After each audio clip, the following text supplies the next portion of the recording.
Here we go. We are live. Ladies and gentlemen, good afternoon on a lovely Thursday, July 16th.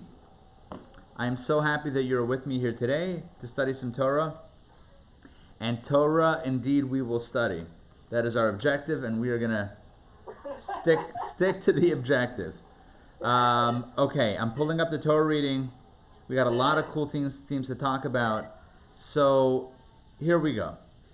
About to share my screen with you because sharing is caring. Today is Thursday, which is the 5th reading.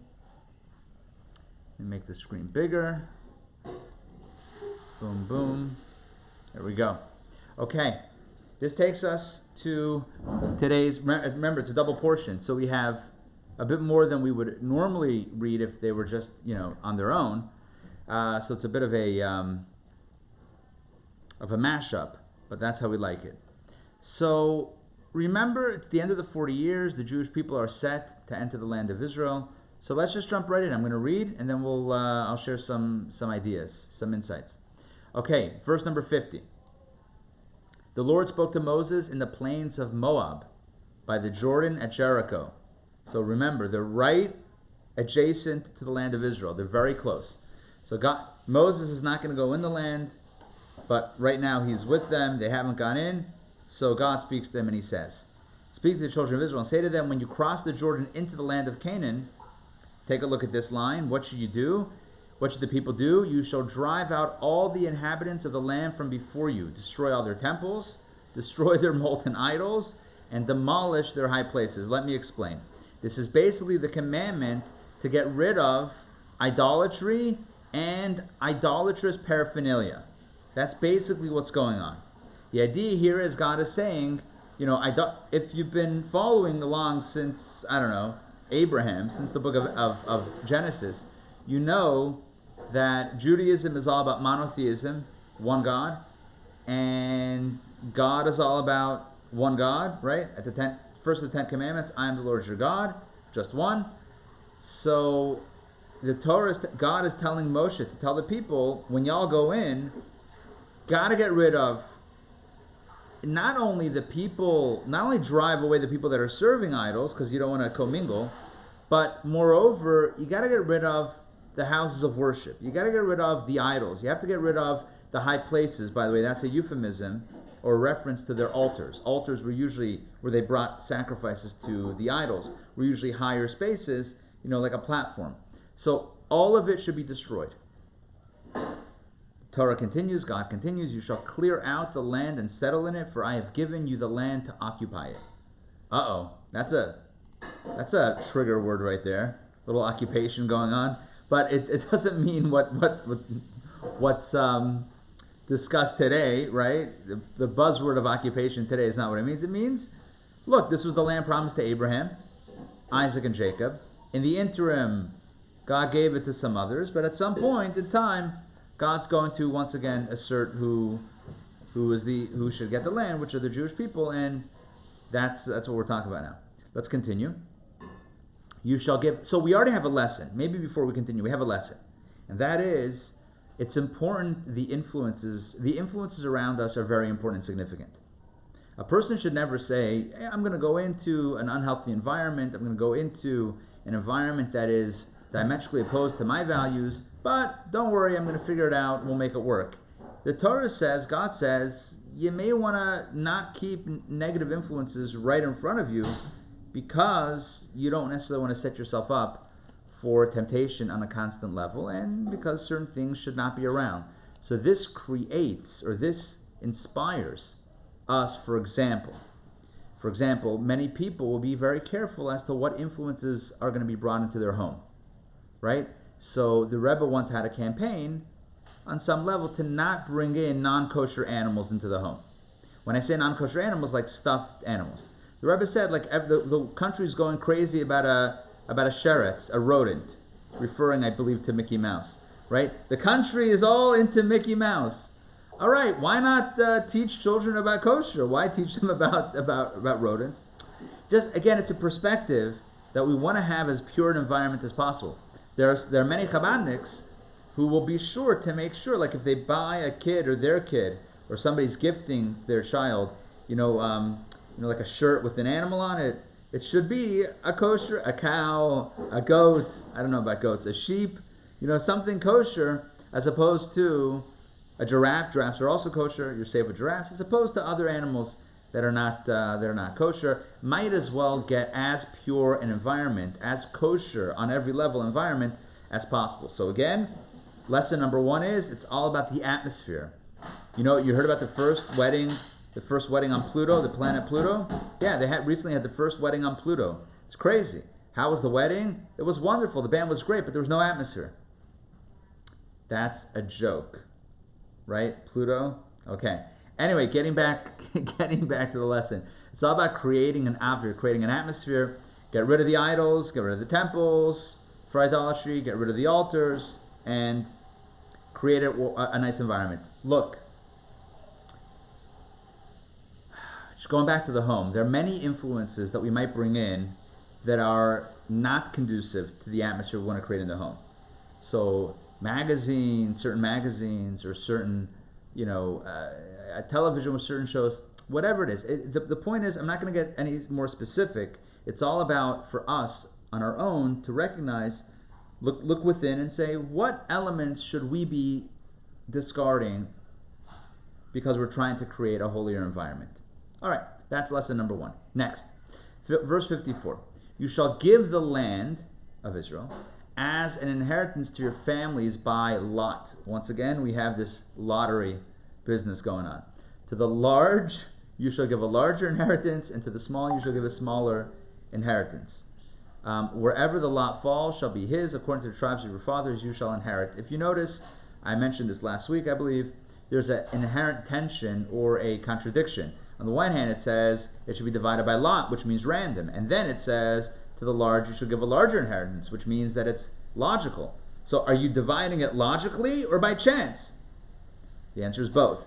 Back in the day, when this happened, the chance of the lottery fell out according to the logic that made sense. And we said a few weeks ago or last week that that's a lesson in life. Whatever our lot is, by chance, so to speak, it is actually intended for us. So let's not fight it, but let's embrace it. Okay, but I want to share with you another idea here.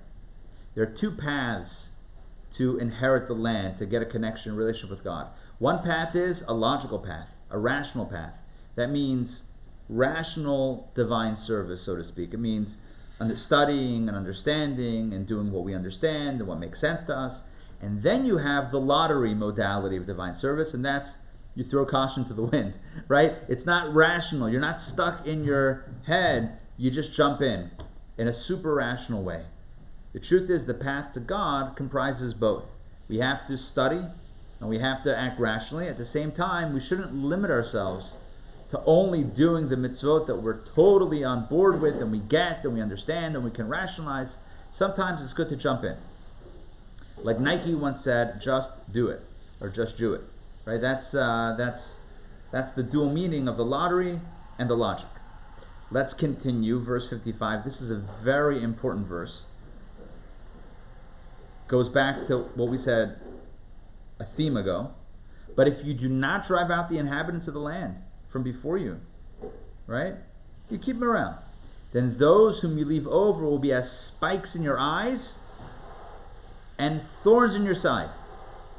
And they will harass you in the land in which you settle. The Torah is warning, God is warning us, that if you don't clear out the space, if you leave antagonists around you, then you're going to be antagonized. It's going to happen. There will be spikes in your eyes and thorns in your side. What's the meaning of these 2 expressions? Spikes in your eyes, you can see. Sounds painful, but it's an enemy that you can see.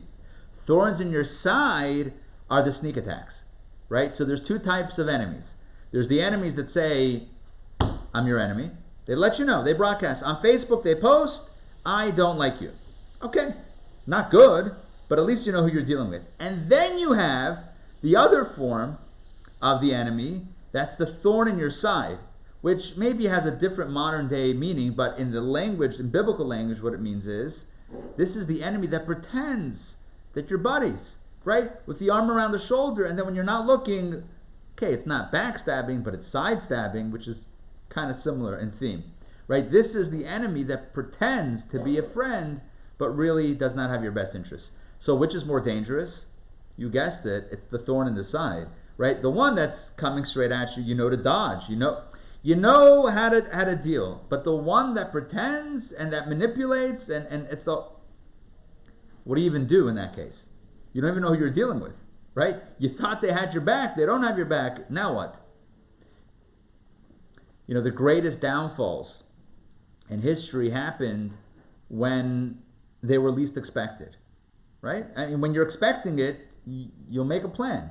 It's when you're not expecting it that the trouble begins, right? Okay, I'm sure I don't have to go into detail, historical detail, even, you know, relatively recent U.S. history detail, right? Like a 9/11, something that you don't expect to happen, you're not going to protect from. If you expect it, if you're looking out for it, if it spikes in your eyes, all right, you'll figure it out, hopefully. Thorn in your sides, what are you going to do? You didn't even dream of such a possibility. Okay, that's the most dangerous part. The bottom line is you gotta get rid of the enemies. Okay, next, and it will be that what I intended to do them, I will do to you. By the way, all of this is ancient biblical teaching. I'm not suggesting today that we're clearing out any neighborhoods, etc. I'm just saying that, you know, we can always take spiritual lessons from the messages of Torah. What to them was perhaps a literal meaning is for us a conceptual, spiritual, psychological, emotional meaning. And again, I think the most clear application for us in 2020, July 16th, 2020, is to recognize in our lives, in our homes, within our families, etc., what are the influences, what are the negative influences that are not healthy for us, and figure out a way how to not have those influences harm us in a negative fashion. Okay, chapter 34. Numbers chapter 34. Oh, I mentioned this yesterday, a few days ago also. This is the final Torah portion in the book of Numbers. So we're getting to the end of the fourth book of Torah. So here's what the rest of this reading talks about. The borders of the land of Israel. So you're going to go into the land. The question is, well, how much is it? Like what are the borders? Says to Moses, here we go. Command the children of Israel and say to them, when you arrive in the land of Canaan, this is the land which shall fall to you as an inheritance, the land of Canaan, or Canaan, according to its borders. Here we go. So now literally we're going to get a discussion about borders. Your southernmost corner shall be from the desert of Zin along Edom. The southern border shall be from the edge of the Sea of Salt, the Dead Sea. The border then turns south of Mala Akrabim, passing towards Zin. Yeah. The border then turns from Asmos, the stream of Egypt, the western border, the northern border.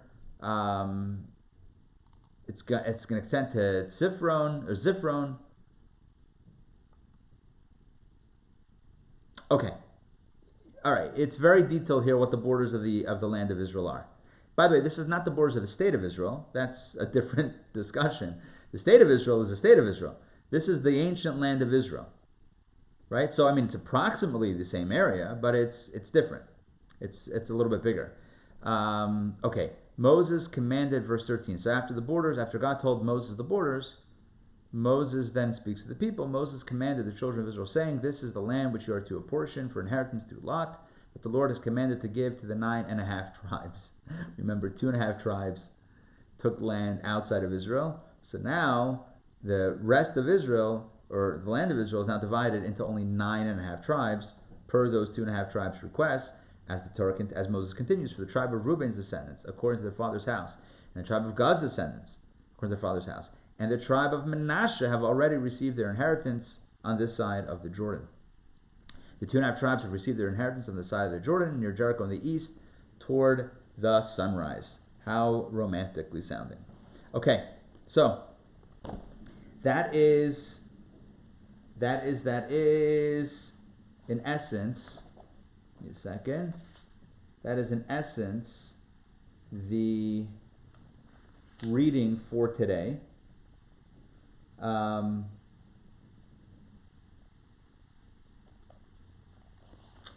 And I'm trying to remember if I wanted to share something else with you on this. Hold on, give me a momento. Uno momento, por favor.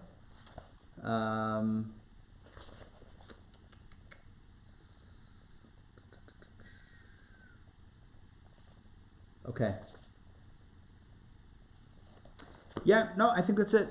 Look, we got some good things here. We learned about making sure that your environment is the way you need it to be, right? Get your feng shui, however you pronounce it. Get that going, right? Get it good. We talked about two types of enemies: the ones that are obvious and the ones that are sneaky. Sneaky ones are the worst. We talked about the lottery once again.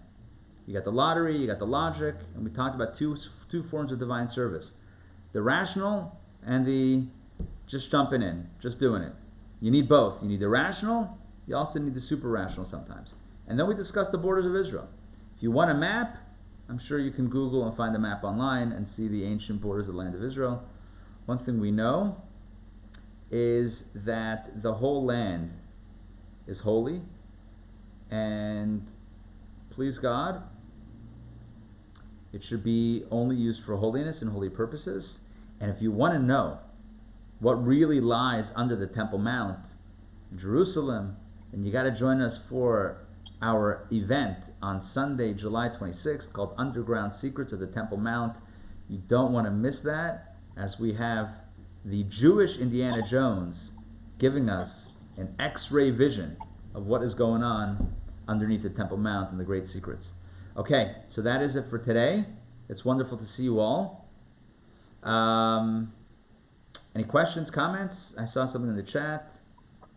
Oh, nice. Are all those places like traceable now in nowadays Israel, like the 40? Yeah, for sure. Stories of yesterday. I don't know if so I don't know if give me a second. I don't know if the locations have the same name. Oh man, I thought there was a map in here in this Chumash. I thought we were gonna get some Gutnick edition goodness here. No, I have the Gutnick edition, but we use a Chabad with me, and it gives the borders. I thought they're good with maps though. Oh wait, no map. I don't know why. Maybe in the back. It is. The answer is it is absolutely traceable, and you can find maps online. Guaranteed, you can find maps online that will show you what those borders are, superimposed over, the modern day borders. Yeah, for sure. Yeah, it's a little bit different, but I mean, it's generally the same space. It's not like a different continent. I mean, no, it's like literally the same space, but it's just a little bit, a little bit tweaked. Yeah. All right. Cool. Okay. Great to see everybody. I should mention, I'm going to send out an email soon. I am going to be on the road later today. Therefore, we are not going to be having the Think Different Tanya class. My apologies. I won't be able to teach it tonight. Next week, please God, we're back on. So if you join us usually for Thursday nights, then you have a night off. But no, you don't really have a night off because you have to study Torah anyway. But just not together on Zoom with me because I will be otherwise occupied tonight. So, wishing everybody a wonderful day. Wishing everybody a wonderful, wonderful day. We'll see you tomorrow. Same bat time, same bat channel, 12 p.m. for our final Daily Power Parsha of the week. Until next week. All right. We'll see y'all soon. Take care. Have a great day. All right. Bye, all.